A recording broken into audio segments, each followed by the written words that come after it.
All right, welcome everyone. Let's get started. Today is the day one of the today's the day one of the Happy Gut Reset Challenge. I'm so excited to bring this to you all.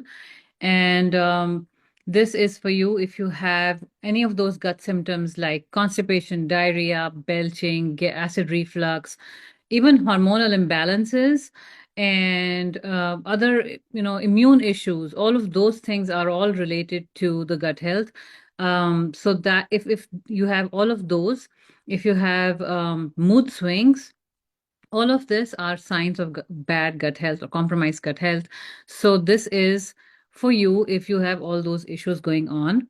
So let's get started. Gut health is not just about digestion, it is also about immunity. It is also about, especially with all of us who have autoimmunity, it is very, very important for us to address.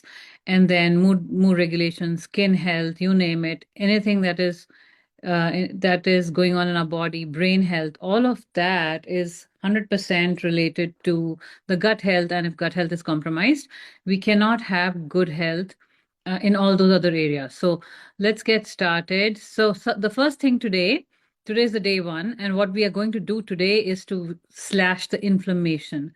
We're going to slash the inflammation inside out so that um, we can start bringing that inflammation down. And the way we're going to do it is by eliminating the foods which can cause that inflammation in all of us. So there are many foods these days, unfortunately, that's a reality, that cause a lot of inflammation in our bodies, including gluten, including sugars, all of those. So we're going to talk all about that. All right. So who's excited? Give me a thumbs up in the chat.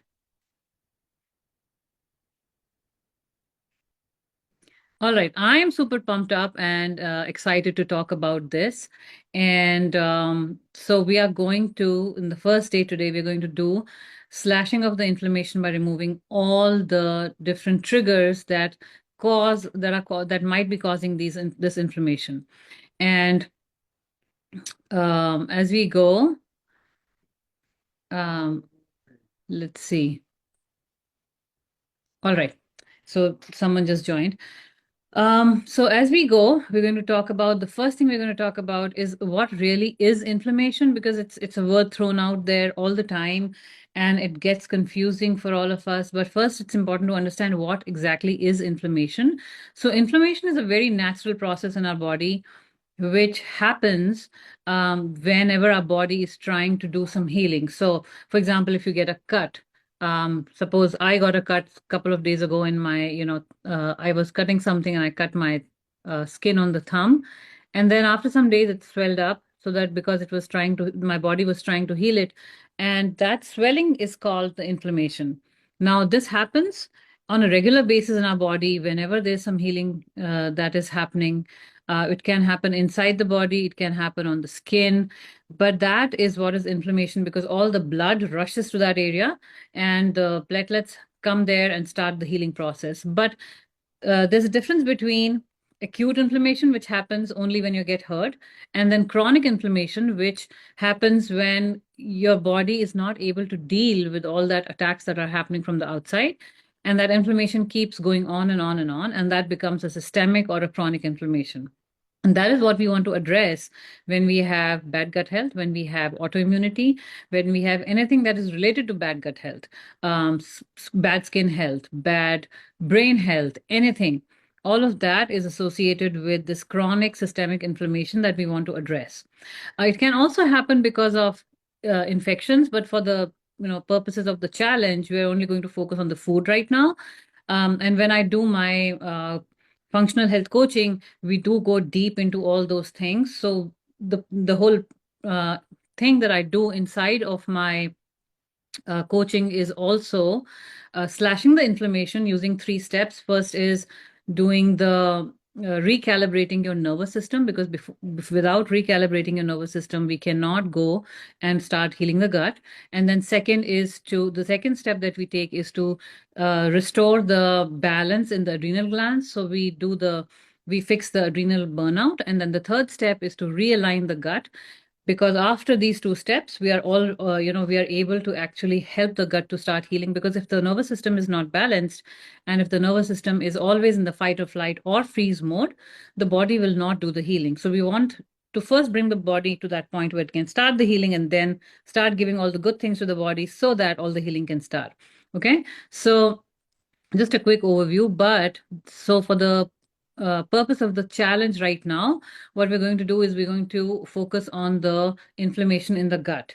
And what happens is that the gut lining acts as a barrier between the outside and the inside, because whatever we eat is our foreign particles, right? And inside the body, inside the blood, is the interior of the body. So this one layer thin lining inside of our gut, inside of our digestive system, acts as a barrier between the outside and the inside. And when that gets compromised, there are harmful pathogens, there are toxins. Sorry about that. My dog just keeps whining. But so there are harmful pathogens that can enter. There can be some toxins that can enter from the outside to the inside. Classic example is the pesticides on foods that can enter through the gut lining into our blood. And then there are many other things like endotoxins that are produced by the toxin, by the pathogen, sorry. For example, there's one endotoxin that is produced, which is called LPS, lipopolysaccharide, which is produced by bad bacteria or bad microbes inside of our gut. And then when we have a compromised gut lining, it can easily get into the blood and go into different parts of the body. It can cause brain inflammation, skin inflammation, all those other kinds of issues that people with autoimmunity deal with. So you want to remove that, okay? So what are the common inflammatory triggers is what I want to talk about next. So the very common inflammatory triggers in our life these days, in the modern life, of course, is sorry about that. Um, just let someone in. So the very common inflammatory triggers in our food these days are, foods like white breads, pastries, all the sugary snacks that are out there, because sugar feeds the bad bacteria, harmful bacteria inside our gut. It can cause things like SIBO, which is small intestine bacterial overgrowth. It can cause huge amount of inflammation because sugar actually feeds all the bad uh, pathogenic bacteria and does not feed the good bacteria like the bifidobacterium inside our body. Um, so removing all white flour products is a great idea. Removing all sugar is a great idea. And then um, the problem with the sugar also is that it will also cause insulin spikes in the body.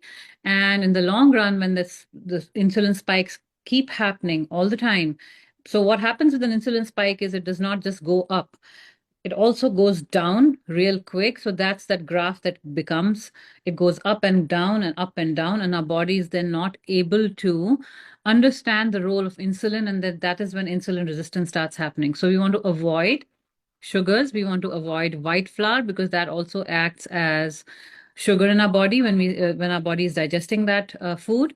And also it is full of gluten, which apart from just the gluten, it also has a lot of pesticides like glyphosate, atrazine, all those things which our body cannot digest and treats as foreign particle.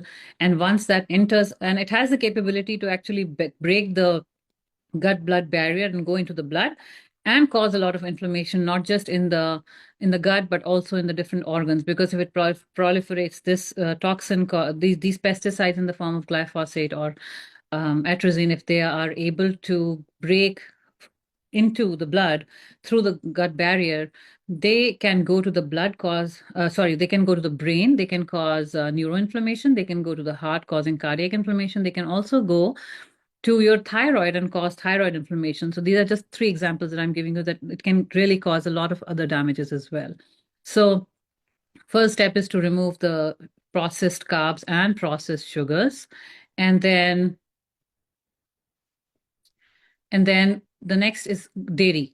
So all dairy products, because of the problem with the dairy products today is that the way the dairy is produced in the large farms, keeping all the cows captive, is not how the and also they are pumped with a lot of hormones, a lot of antibiotics, so that they don't get sick in that environment. So all of that actually is coming inside of us and causing all the different health issues that these days you can see dairy is causing people. So removing dairy is a very important uh, step as well. So that's what we're going to do today. We're going to remove the processed carbs. We're going to remove the white and refined sugar. We also are going to remove dairy and gluten. So gluten is all your white breads, all your um, pastries, all of those things. Now, just a quick note here that for all of those who are in Europe, gluten is not such a big of a problem because it is not sprayed with so many pesticides and insecticides. But for people in the US, because we have someone from the UK as well, so for the people in the US, you definitely want to remove the gluten because the way our agriculture works, we have tons and tons of gluten, tons and tons of pesticides, I'm sorry, on the gluten, on the white flour that comes into the food along with the grain. So we want to remove that for slashing the inflammation. And the last thing, well, not the last thing, but the next thing is processed meats. All the dairy meats, which are highly processed, also have a lot of inflammatory chemicals in them because you have to increase, the food companies have to increase the shelf life of this meat because meat will go bad if it stays on the shelf for a long time. So what they add is a lot of preservatives, and those preservatives, when they go inside of us, they will cause, they will they will get through the barrier of the gut and cause inflammation inside the body. Okay. Next is fried foods and trans fats. So if you are someone who does use canola oil, stop using it immediately because it causes a lot of inflammation in the body. It is a GMO crop again, and then it is not something our body can digest easily. Or process easily. So it causes inflammation. It can again go through the gut and blood barrier and get into the blood. Next is what you want to look out for is artificial additives and artificial preservatives to start. So the thing I will recommend is to. I'm sorry, there is someone in the waiting room. Let me get them in. So sorry about that. So removing all the additives, removing all the pesticides, start reading your nutrition labels, look at the different preservatives they add. Any chemical that you do not understand the name of is a preservative. The sneaky thing that food companies also do is they add a lot of preservatives with the name like, which I also found out during my, as I'm growing as a health coach, I am understanding so many things that are being done which we don't understand as a common person. And so something like a rosemary extract, if you see that, it's a red flag because it is not rosemary extract.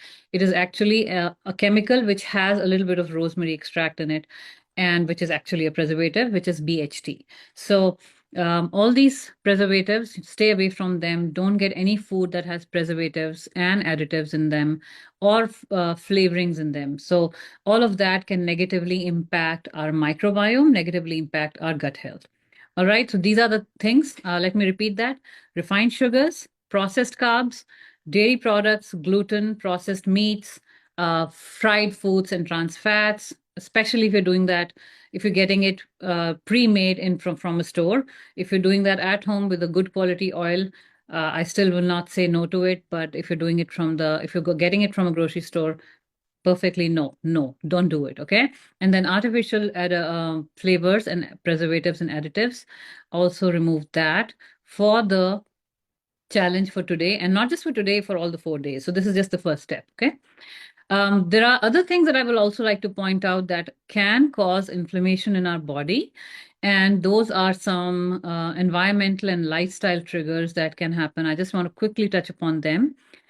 So if you have chronic stress, you have a lot of release of cortisol happening in your body, which is a stress hormone, and which can negatively impact not just the gut health, but also your hormonal health. Also, it negatively impact your gut microbiome. So if you are stressed, your gut microbiome also gets stressed, and a lot of good and beneficial bacteria start dying out. So stress negatively impacts a lot of our gut, and that is why having a good meditation practice or a good mindfulness practice or any other practice which brings calm inside of you is a very good idea. And then lack of sleep is the second thing that can cause a lot of inflammation in our bodies. If so, at every hour in which we are sleeping, starting from 10 p.m. to 6 a.m. in the morning, there's a designated time for repair of different organs. So, for example, between 3 to 4 p.m., if you're someone who gets up every day, um, without any warning, you always get up at that time, your liver is not functioning properly and you need to look into liver health. So that is when the liver gets repaired. The lungs get repaired in the sleep, our skin gets repaired in the sleep. In fact, every single body part, every single organ in our body gets repaired when we are sleeping. So if you're not getting good sleep, your body is not repairing, and that is causing inflammation in the body. Okay. So focus on a good night's sleep, not the quantity, but the quality. And for that, what you quick pointers for that, what you can do is that you have a room which is dark and cold, the cold that you can tolerate, of course, and then it is completely dark. An hour before sleeping, make sure you have all the lights switched off, or have very dim lighting, so that the melatonin production can happen in the brain, in the pineal gland, and that can stimulate good sleep inside of you. All right. So practicing good sleep hygiene is a great idea. And then also there is exposure to a lot of environmental toxins for all of us these days. The food is, we all know food has a lot of pesticides and insecticides that we need to wash off before we eat. Um, doing, if you put your vegetables in a sink and then put some baking soda in it, a little bit of vinegar, maybe a spoonful, and then let it sit there, and after that rinse it out. That's a good idea because that helps remove all the toxins from the food before we eat them and consume them. Then there is the air inside the house, which is polluted as well because of the HVAC system that we have in the US, especially. Um, Also the carpets, or the clean household cleaners, the personal care products, all of them have a lot of toxins that you need to reduce. So be mindful of that. Start doing as much as you can. You don't have to do everything, but whatever you can, that will be a great idea. Help with that will help reduce the inflammation in the body. So that is all about what inflammation is and what we need to do today to reduce the inflammation, to slash the inflammation, and remove all those triggers. Okay. Now, how do we do some pointers about for how we can do remove these triggers in terms of food, in terms of other things. I just want to quickly touch upon that, and after I'm done with that, I can go ahead and answer some questions, and yeah, we can do with that. We can go with that process. Okay, so. As we talked about the common inflammatory foods, remove them and then replace them and swap them with millets or grains like quinoa, like brown rice, or with some other whole grains. There are many millets available these days. Quinoa is a great option. Brown rice is a great option. White rice is also a good option. So replace your gluten with these grains. Then replace dairy with plant-based alternatives like almond milk, or coconut milk or coconut yogurt or almond yogurt, stuff like that. Then when you remove your processed meats, you can incorporate plant-based proteins, but you can also incorporate animal-based proteins, which are sourced from a good place, like a good farm around you, where you know that they do not use all these chemicals on your food before it gets harvested. So you can use legumes, tofu, tempeh in the form of plant-based proteins, or you can also use fish. You can use uh, good quality sourced chicken or grass-fed beef, all of that. There are some gluten-free alternatives that I wanted to touch upon. So almond flour is a great alternative for for a flour which is gluten free. Buckwheat flour is also very good, and then rice flour is also very good. All these are options which you can use instead of gluten. And then you can use instead of trans fat. Good idea is to use high quality, organic, and not expeller pressed, but cold pressed oils like coconut oil.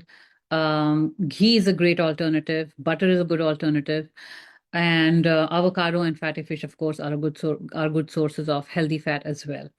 So quick swaps that I wanted to touch upon.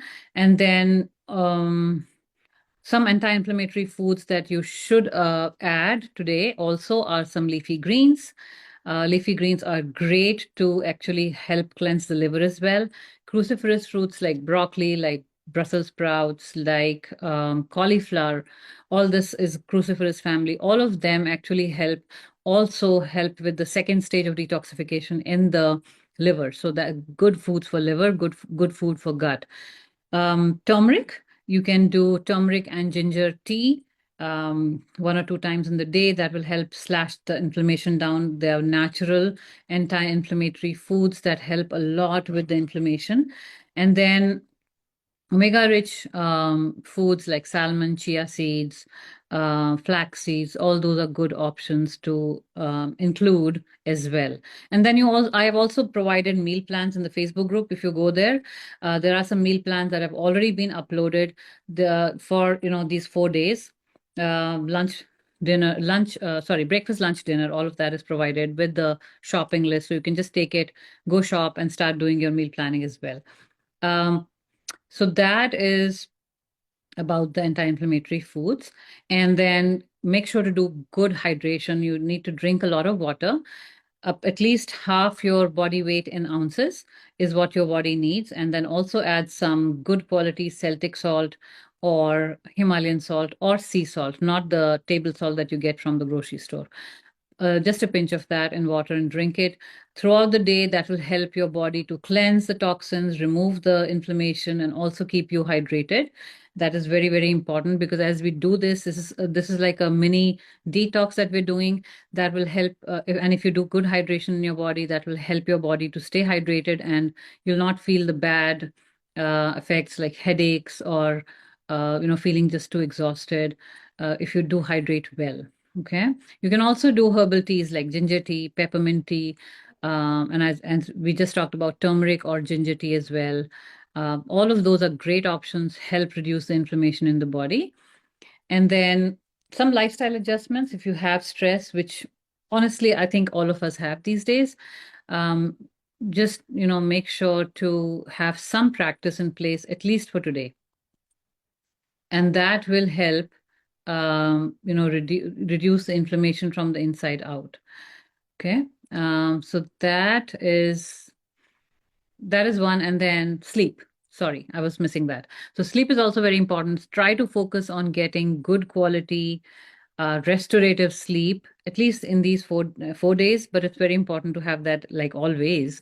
But at least try to do that so that you can get into that practice of getting that kind of sleep later too. So I hope that you're able to do all that. And then if you have any questions throughout the day, keep posting that in the Facebook group, and I'll be there to answer your questions in the day as well.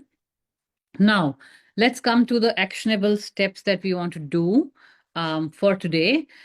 Now, I want you to remove at least one, if possible, at least one inflammatory food from your diet.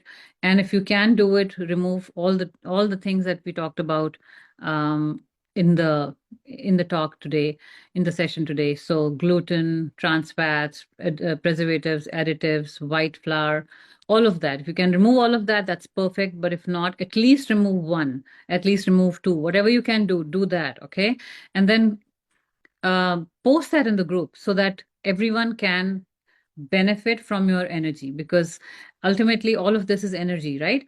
So when we post that in the group, everyone is like, yes, this is something that I also need to do. So post it in the group so that we can encourage each other to do better in the challenge and get good results. Okay.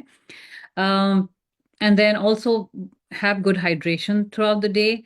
Remove the anti-inflammatory foods. Work on your stress. Work on your sleep. All of those things are your four action items for today. Um, and then, it's important to understand that resetting your gut health will take time, honestly. And it takes consistency also.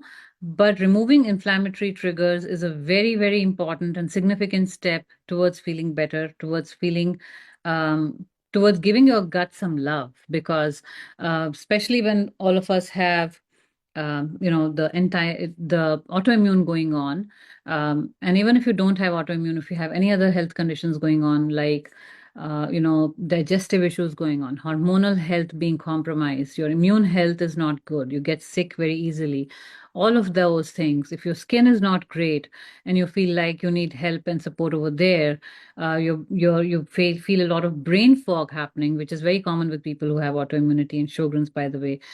All of those actually will you will feel a huge difference when you at least remove the inflammatory triggers, and that will improve your gut health over time. Now, this is a challenge in which you will learn so much, but if you are able to implement all of this later on in your life as well, after the challenge, this will give you huge results. Just doing this will give you huge results. Okay. So let's open up for some questions, clarifications. If you need any support, anything, let me know, and let's go ahead and start doing that.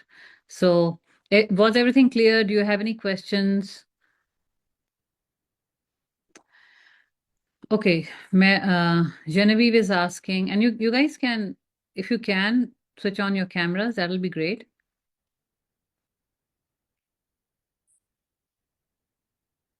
Hey, I can see Genevieve. And Annie and Ebony, if you can also switch on your cameras, that'll be great. All right. So, Genevieve is asking, what about sourdough bread? So, sourdough bread, normally I would not say no to, but for the sake of the challenge, we want to remove all the inflammatory foods, and it does have gluten. And we do live in the US where the gluten is polluted with a lot of pesticides. So, do remove that. Basmati rice is good. You can do that. You can do potatoes. You can do, but yeah, not fried potatoes. You can do roasted, or you could do boiled, that kind of potatoes. And then plantains and cooking bananas is great. You can do that. Those are all good probiotic foods that will help your good bacteria in the body. Okay. All right. Any more questions or doubts or any support that anyone needs?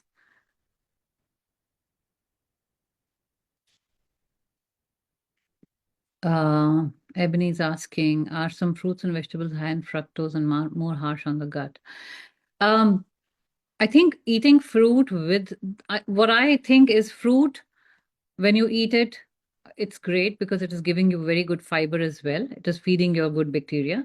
But if you're doing just fruit juice, that is where the problem starts. There's no fiber in it, and it is going to cause that insulin spike that you don't want. So fruits are good. Fructose is not bad because um, a body, when it gets the fructose with the fiber, actually, there are fruits like blueberries, there are fruits like pomegranates. All of these actually nourish the microbiome, nourish the good bacteria. So there's nothing wrong in fruits and vegetables. And then Anne asks me, skin dryness, what's good to use? And can we just keep the questions related to just the gut challenge? Um, I cannot give you any advice like this because that is something that is out of the scope of the challenge right now. So if you have any questions regarding the challenge and the action items for today, do you need any support? I would be more than happy to go ahead and answer that. And then brown rice pasta is good too, Genevieve. You can do that. That is definitely and it's not an inflammatory food. You can do that. All right. So everything is clear. We are all good to do the first day of the challenge today. Yes. Gluten-free bread is good too. Yeah. All right. So I think Ebony, okay, 1 second. Gluten-free breads, pasta, okay. Or do they often contain other nasties? They can contain nasties, so I would highly recommend looking at the nutrition labels. They can have some preservatives, but if they do not, it's a good thing. You can, it's a good go. You can do it. So read the labels, look for if they have any nutrition, if they have any preservatives in that. And if you want to, if you're not, if you don't know how to do that, Trash Panda is a good app to have on your phone. I think it's available for Android as well as iPhones. And you can just put that app in there, scan the nutrition label, and it will tell you what is good and what is bad in it. Okay. I can type that in the chat as well. It's called Trash Panda. Okay. Good app to have in your pocket when you go to shop. Trash Panda, all right?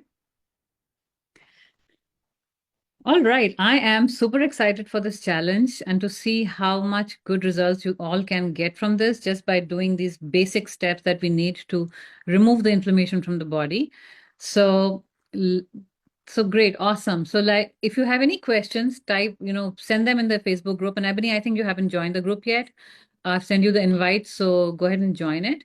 And if you have any questions, any queries, you want to just, um, post in the group how the challenge is going for you, any words of support or encouragement for other people who are wanting to do all these things in the challenge. It'll be a great thing. I will really appreciate that. Let's get this going. Let's support each other and let's support each other in having a happy gut. Okay. All right. All right. So that brings us to the end of the call today. We will meet tomorrow at 10 a.m. Central Time again. Okay. All right. Bye, everyone. So good to see you all.